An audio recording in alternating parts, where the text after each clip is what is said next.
रूही अनायरा के गाल को पिंच करते हुए बोली, आपकी स्किन तो मेरी तरह बहुत सॉफ्ट है। रूही की बात से अनायरा पहली बार दिल से मुस्कुराई। जब वह मुस्कुराई तो उसके दोनों गाल पर डिंपल पड़ने लगे। जब सबने यह देखा तो देखते ही रह गए। वही अक्षत ने अब तक अनायरा को पहली बार मुस्कुराते हुए देखा था।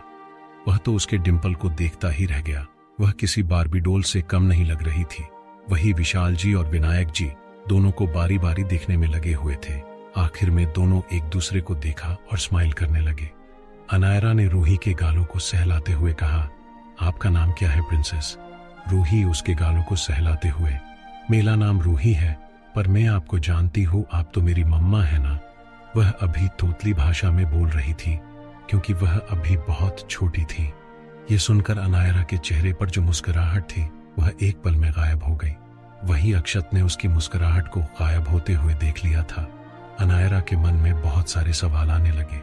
अगले ही पल अक्षत ने रूही को अपनी गोद में लेते हुए कहा, यस प्रिंसेस, यही आपकी मम्मा है।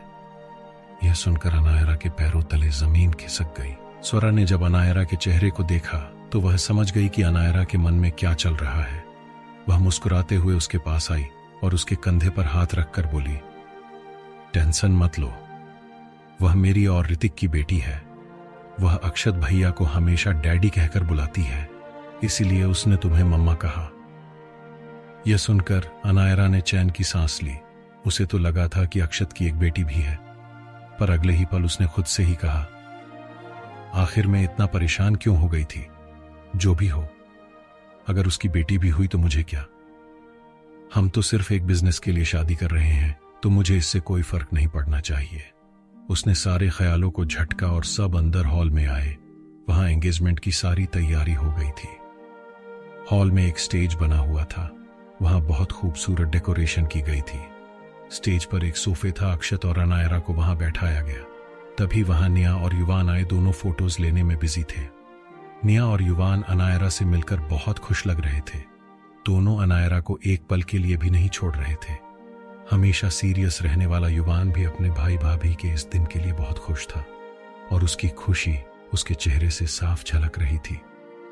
अनायरा को भी दोनों से मिलकर बहुत अच्छा लगा। वहीं अक्षत को बहुत चिढ़ मच रही थी। उसे फोटोज लेना अच्छा नहीं लगता था, पर वह अपने भाई बहन से बहुत प्यार करता था। दोनों को खुश देखकर वह कुछ नहीं बोला। कुछ नहीं। मनाली जी आगे आई और उन्होंने एक रेड चुन्नी अनायरा के सर पर रखी, तिलक किया और उसका मुंह मीठा कराया। अनायरा नकली स्माइल के साथ यह सब कर रही थी क्योंकि उसे इन सारी रस्मों में कोई इंटरेस्ट नहीं था। वह सिर्फ अपने डैड और बिजनेस के लिए यह सब कर रही थी। जब कल उसने अपने डैड की हालत देखी, वह बहुत डर गई थी, इसलिए उसने यह रास्ता अपनाया था। शादी तो करेगी, पर कॉन्ट्रैक्ट शादी करेगी।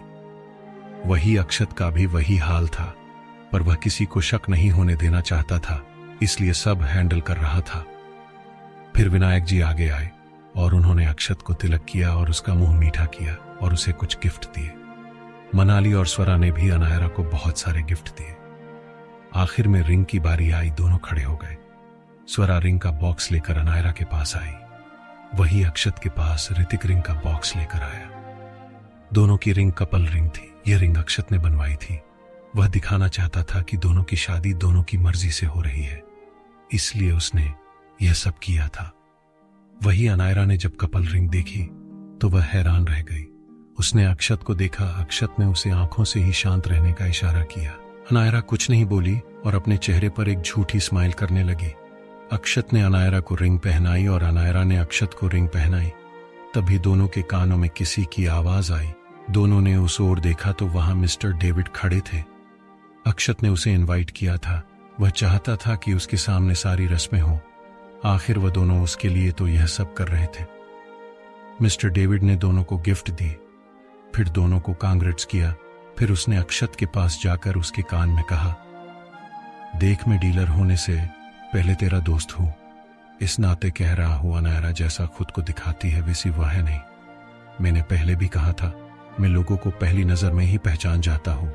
शादी के बाद कभी उसे हर्ट मत करना, क्योंकि मैं तुम्हें और तुम्हारे गुस्से से अच्छे से वाकिफ हूं। अगर तुमने यह हीरा खोया तो इस हीरे को कोई और उठा ले जाएगा।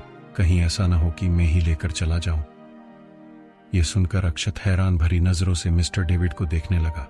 डेविड ने कहा, यही सोच रहे हो ना कि मेरी वाइफ से मैं बहुत प्यार करता हूँ।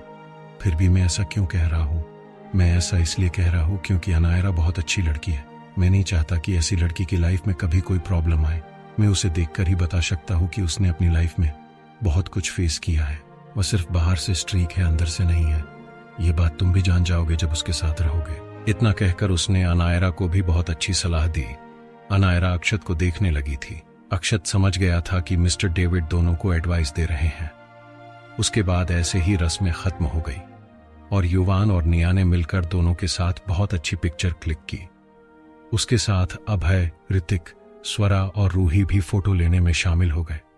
सबको इतना खुश देखकर अनायरा को भी अच्छा लग रहा था। आखिर में सब खत्म हो गया और अनायरा वहीं सिंघानिया मेंशन में ही रुक गई थी, क्योंकि शाम को शादी भी वहीं होने वाली थी, इसलिए उसे भी वहीं रुकना ठीक समझा। वह नहीं चाहती थी कि उसके मना करने पर किसी को बुरा लगे। वैसे भी उसे एक इम्पॉर्टेंट मीटिंग भी थी। उसकी कंपनी के लॉस के बाद उसका काम ज्यादा बढ़ गया था। शाम के 7 बज रहे थे।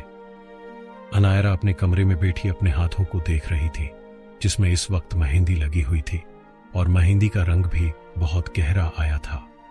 अनायरा मेहंदी लगाना नहीं चाहती थी, पर मनाली और स्वरा की जिद के आगे उसने कुछ नहीं कहा और उसकी बात का मान रखते हुए हाथों में शगुन की थोड़ी मेहंदी लगा ली थी और वह उस मेहंदी में लिखे अक्षत के नाम को देख रही थी और उस पर अपनी उंगली से रगड़ रही थी, जैसे उसे अपने हाथ में अक्षत का नाम पसंद न हो। To be continue.